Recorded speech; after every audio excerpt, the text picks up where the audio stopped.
بسم اللہ الرحمن الرحیم۔ 31 نمبر حدیث مبارکہ ہم نے پڑھی تھی، وشکر اللہ تعالی علیہ۔ اس کے ضمن میں قرآن پاک سے 2 آیات اور 2 احادیث مبارکہ ہم پڑھ چکے ہیں۔ آج ایک دعا ہے شکر سے متعلق جو اللہ کے پیارے نبی علیہ السلام نے ہمیں سکھائی ہے، تو مناسب ہے کہ اس موقع پر اس دعا کو بھی بیان کر دیا جائے تاکہ میں اور آپ وہ دعا یاد کریں اور اس کو پڑھنے کا معمول بنائیں۔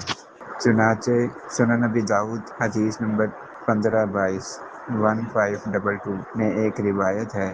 یعنی حدیث مبارکہ ہے، عن معاذ بن جبل رضی اللہ تعالی عنہ ان رسول اللہ صلی اللہ علیہ وسلم اخذ بیدہ وقال یا معاذ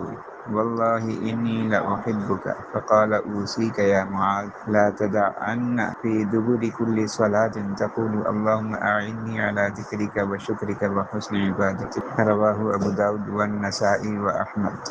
حدیث مبارکہ کا اردو ترجمہ یہ ہے کہ حضرت معاذ بن جبل رضی اللہ تعالیٰ عنہ سے روایت ہے، وہ فرماتے ہیں کہ رسول اللہ صلی اللہ علیہ وسلم نے ایک مرتبہ میرا ہاتھ پکڑا اور فرمایا، اے معاذ، اللہ کی قسم میں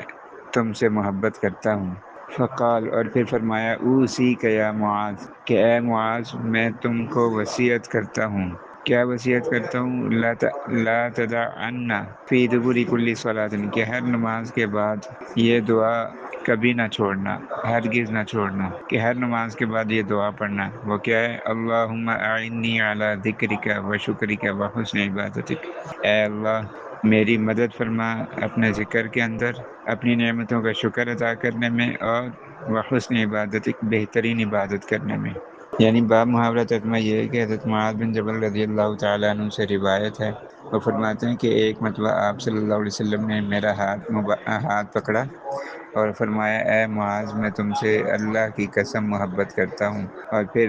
فرمایا کہ میں تمہیں وصیت کرتا ہوں اے معاذ کہ ہر نماز کے بعد یہ دعا ضرور پڑھنا، یعنی اس دعا کو کبھی نہ چھوڑنا۔ ہر فرض نماز کے بعد یہ دعا پڑھنی ہے، ہر فرض نماز کے بعد یہ دعا کبھی نہ چھوڑنا، کبھی نہ بھولنا، یا اس کو ضرور پڑھنا۔ اور وہ کیا ہے؟ اللہم اعنی علی ذکرک وشکرک وحسن عبادتک،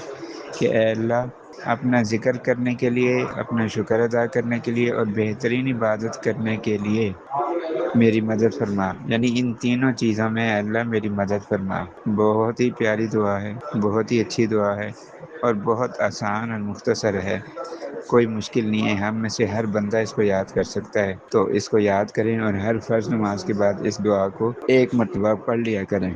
اگر یہ دعا پڑھتے رہیں گے اور اللہ تعالیٰ کی طرف سے ہمارا یہ پڑھنا اپنی بارگاہ میں اللہ تعالیٰ نے قبول فرما لیا، یعنی اللہ تعالیٰ نے ہماری یہ دعا قبول کر لی،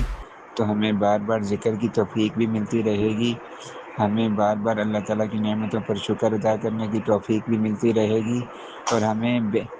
عبادت کرنے کی نہیں بلکہ بہترین عبادت کرنے کی، جس کو اللہ تعالیٰ نے حسن کہا ہے عبادت کو، یعنی عبادت کی خوبصورتی، عبادت کی بہتری، تو اللہ تعالیٰ بہترین عبادت کرنے کی توفیق بھی عطا فرمائیں گے۔ ان تینوں چیزوں میں اللہ تعالیٰ اپنی مدد شامل حال فرمائیں گے، اور جب اللہ کی مدد شامل حال ہو جائے کسی چیز کے اندر، تو پھر اس کے ہونے میں یا اس کے بہتر انداز سے ہونے میں کوئی شک شبہ نہیں رہتا، ٹھیک ہے نا۔ اور یہ ایک طرح سے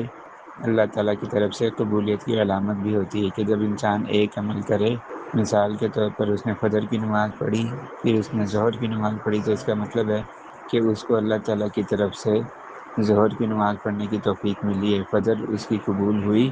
تو اس کو ظہر کی توفیق ملی، ظہر کی قبول ہوئی تو عصر کی توفیق ملی۔ بہرحال یہ ایک علامت ہے کہ انسان کو دوبارہ نیک عمل کی توفیق تبھی ملتی ہے جب اللہ تعالیٰ اس کے پہلے عمل کو اپنی بارگاہ میں قبولیت کا شرف بخشتے ہیں۔ بہرحال یہ کتابوں کے اندر اس طرح کی عبارت پائی جاتی ہے، اس طرح کا مفہوم پایا جاتا ہے، تو باقی قبول کرنا نہ قبول کرنا یہ اللہ تعالیٰ کے اختیار میں ہے، ٹھیک ہے نا۔ اللہ تعالیٰ چاہے جس کی عبادت قبول کر لے، چاہے جس کی عبادت نہ قبول کرے، اور بہرحال ہمیں تو اس بات کو حکم دیا گیا ہے کہ ہم اللہ تعالیٰ سے مانگتے رہیں، اللہ تعالیٰ سے عبادت کی توفیق مانگتے رہیں، اور جو چیز ہمیں چاہیے وہ اللہ تعالیٰ سے مانگتے رہیں اور چلتے رہیں۔ اللہ تعالیٰ انشاءاللہ ہماری عبادت کو قبول بھی فرمائیں گے،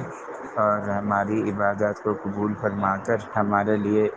انعامات اور اپنی مہربانیوں کا اور اپنے فضل و کرم کا سلسلہ بھی جاری فرمائیں گے. ٹھیک ہے، ہمیں اللہ تعالیٰ سے حسن ظن رکھنا چاہیے اور اللہ تعالیٰ سے اسی کی امید رکھنی چاہیے اور اللہ تعالیٰ سے کبھی مایوس نہیں ہونا چاہیے اور ہر وقت اللہ تعالیٰ سے دعائیں مانگتے رہنا چاہیے.